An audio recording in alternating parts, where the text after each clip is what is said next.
Vice ganda, agaw pansin sa pagpapasaya at pabirong panunumbat sa concert ng BINI. Sandali lang! Mamaya na...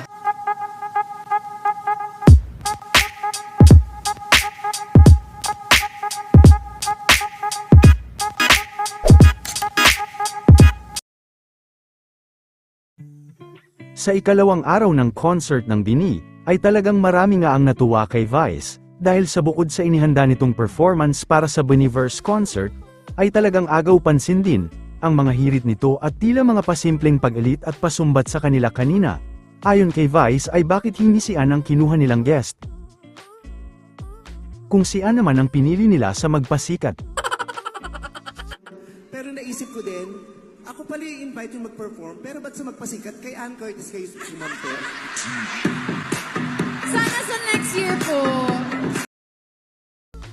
Kinagiliwan din ang huling mga mensahe ni Vice bago ito magpaalam kanina.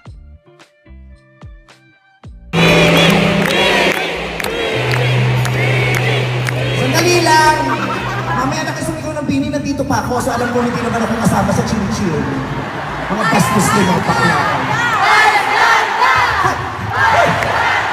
Hey, hindi nyo kailangan gawin yan. Grabe, sobra na yan.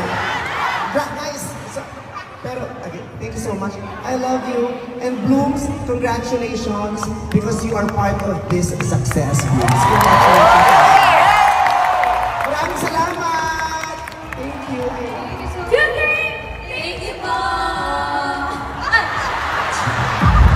Bye, guys. Layo pa lang tayo. Okay lang, okay lang. Huwag nyo hawakan. Pag naging mabuti kayo sa akin, hindi ko na kayo masusunod. I love you. We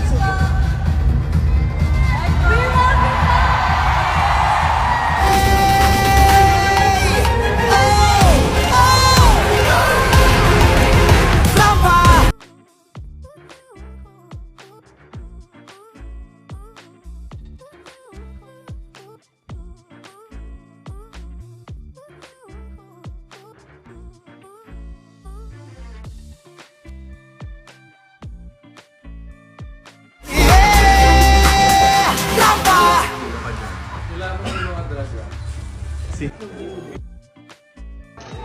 po.